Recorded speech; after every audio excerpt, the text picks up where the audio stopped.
आज मैं आपसे एक सवाल पूछना चाहता हूं। क्या आप सारा दिन थकावट का शिकार रहते हैं? नींद भी पूरी कर ली लेकिन फिर भी सारा दिन थके हुए रहते हैं। ब्लड टेस्ट करवाए वो भी सब नॉर्मल आ गए लेकिन फिर भी थकावट रहती है। आखिर इसकी वजह क्या है? ये चीज मैं अपने मरीजों में बहुत देखता हूँ। लोग आते हैं, डॉक्टर साहब सारा दिन थकन सवार रहती है, एनर्जी नहीं है, फोकस नहीं है, ब्लड टेस्ट भी सारे करवा लिए लेकिन फिर भी कोई मुझे बड़ी बीमारी तो नहीं है। मगर हकीकत ये नहीं है। अगर आपके ऊपर थकन सारा दिन सवार रहती है तो ज्यादातर केसेस में आपको कोई बड़ी बीमारी नहीं है, असल में आपका सिस्टम डिस्टर्ब है। वीडियो के पहले हिस्से में मैं आपको यह बताऊंगा कि अगर आपके ऊपर सारा दिन थकन सवार रहती है तो उसकी मेन वजूहात क्या है। दूसरे हिस्से में मैं आपको यह बताऊंगा कि इनका इलाज कैसे करना है। तो वीडियो को एंड तक फॉलो कीजिए।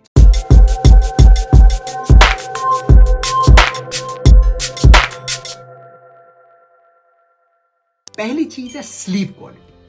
अगर आप 10 घंटे भी सो रहे हैं मगर आपकी स्लीप क्वालिटी अच्छी नहीं है तो आपके ऊपर सारा दिन थकन सवार रहेगी, एनर्जी और फोकस तबाह हो जाएगा। नींद का ताल्लुक इस बात से नहीं होता कि आप कितने घंटे सो रहे हैं। हाँ, मिनिमम आपको 6 से 7 घंटे सोना है, लेकिन इसमें अगर आप अपनी स्लीप क्वालिटी इंप्रूव कर लेते हैं तो आपको ऐसी तवानाई मिलेगी जो आपको 12 घंटे सोने से भी नहीं मिलेगी। स्लीप क्वालिटी को कैसे इंप्रूव करना है आगे चल के बताता हूं। दूसरी अहम वजह जिससे आप सारे दिन थके हुए रहते हैं वो है ब्लड शुगर।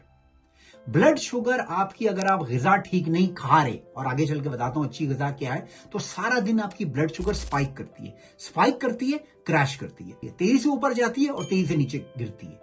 जितनी दफा भी ब्लड शुगर में स्पाइक होगा उतनी ही आपको थकन महसूस होगी, उतनी ही आपके जो है आपकी ख्वाहिश खत्म हो जाएगी कि मैं हिलजुल के कोई काम करूंगा, बेड में लेटे रहेंगे। ये क्वालिटी कैसे इंप्रूव करनी है आगे चल के बात करते हैं। तीसरी चीज है lack of movement, lack of exercise, कि आप कोई एक्टिविटी नहीं कर रहे, सारा दिन टीवी पे बैठे हुए हैं, कुर्सी पे बैठे हुए हैं, मोबाइल फोन पे बैठे हुए हैं, कोई हरकत नहीं कर रहे। जितनी आप ज्यादा रेस्ट करेंगे उतने ही आप थके हुए रहेंगे। कैसी एक्टिविटीज करनी है ये बहुत अहम है, लेकिन इससे भी बड़ी अहम और चौथी वजह यह है दिमागी स्ट्रेस। अगर आपका दिमाग हमेशा चल रहा है, माशी प्रॉब्लम्स, घर के प्रॉब्लम, अज़वाजी प्रॉब्लम, बच्चों की फिक्रें, ससुराल की फिक्र, नेकी की फिक्र, तो कभी भी आपके ऊपर से थकावट खत्म नहीं होगी। आपने अपने दिमाग को रिफ्रेश करना है। अब हम यहाँ पे सबसे बड़ी गलती क्या करते हैं, जब भी थकावट तारी होती है हम भागते हुए डॉक्टर के पास जाते हैं। डॉक्टर आपका ब्लड प्रेशर चेक करेगा, ब्लड शुगर चेक करेगा, ब्लड टेस्ट करेंगे, सब कुछ ठीक हो जाएगा। हम कहेंगे सब ठीक है, हम वैसे ही अपनी जिंदगी गुजारते चले जाएंगे, थकावट कभी नहीं उतरेगी। तो असल में इसका हल क्या है? सबसे पहले अपनी नींद को ठीक कीजिए। नींद क्या है? Circadian rhythm. आपके जिस्म के अंदर एक अल्लाह ताला ने क्लॉक फिट की है जो 24 घंटे के ऊपर में चलती है। अगर ये क्लॉक या घड़ी ठीक तरीके से काम नहीं कर रही तो कभी भी आपके ऊपर से थकावट नहीं उतरेगी। अपनी रात की नींद का टाइम फिक्स कर लीजिए। 11 बजे सोइए, 10 बजे सोइए, 12 बजे, जितने बजे भी सोना है हर रोज उसी टाइम पे सोइए। सोने से 1 घंटे पहले फोन को बिल्कुल अलग कर दीजिए ताकि किसी किस्म की भी रेड लाइट या ब्लू लाइट की आपकी आंखों के अंदर ना जाए और आपका दिमाग जो है वो चलता ना रहे। अपने आप को वाइंड डाउन कीजिए। 15-20 मिनट पहले बेड में जाके लेट जाइए। खाना तो अपने एटलीस्ट 2-2.5 घंटे पहले खा लेना है सोने से पहले। ये वो चीजें हैं जो आपके जिस्म को रिलैक्स करेंगी। बेड में ले जाइए और कोई हल्की सी किताब पढ़ लीजिए। उसके बाद आहिस्ता आहिस्ता अपने दिमाग को काम करके सोने की तरफ बढ़िए। ये चीज अगर आप करके देखेंगे तो अगर आप सिर्फ 6 से 7 घंटे भी सो रहे हैं, जब आप सुबह उठेंगे इतने फ्रेश होंगे कि आपको यकीन नहीं आएगा कि मैं कितना फ्रेश हूं। दूसरी चीज, अपनी ब्लड शुगर स्पाइक को कम कीजिए।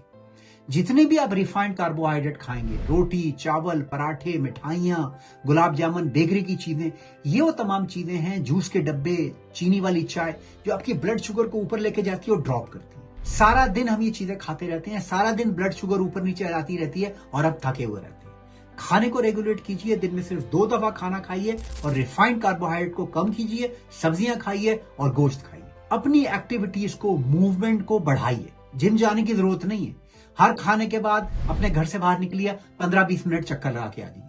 घर के अंदर भी उठिए, सीढ़ियां चढ़िए, एक कमरे से दूसरे कमरे में जाइए, हिल के काम काज कीजिए। इस हिलने जुलने से आपकी बॉडी के अंदर ऐसे हार्मोन पैदा होंगे कि जब आप सोने के लिए रात को लेटेंगे तो आपको बेहतरीन तरीके से सुलाएंगे और आपकी थकावट दूर करेंगे। एक्सरसाइज अगर कर सकते हैं तो बेहतरीन बात है, जिम जा सकते हैं तो बेहतरीन बात है, लेकिन सिर्फ आम हरकत ही एक खूबसूरत तरीन चीज है। अपने स्ट्रेस को कम करने की कोशिश कीजिए। मुझे पता है ये बहुत मुश्किल काम है। मेडिटेशन कीजिए, जैसा कि मैंने कहा, सोने से पहले अपने बेड में लेटकर हर रोज 5 से 10 मिनट डीप ब्रीदिंग एक्सरसाइज कीजिए, सांस लीजिए, सांस को बाहर निकालिए, ताकि आपका दिमाग बिल्कुल काम हो जाए। ये चीजें करके देखिए, देखें आपकी थकावट कैसे दूर होती है। याद रखिए, normal blood test, normal blood sugar, normal blood pressure बहुत अच्छी बात है, लेकिन इसका यह मतलब नहीं है कि आपकी थकावट दूर हो जाएगी और आपका जिस्म बिल्कुल ठीक तरीके से काम कर रहा है। जो मैंने चीजें आपको बताई हैं उनको करके देखिए, देखिए आपकी थकावट कैसे दूर होती है। वीडियो देखने का शुक्रिया।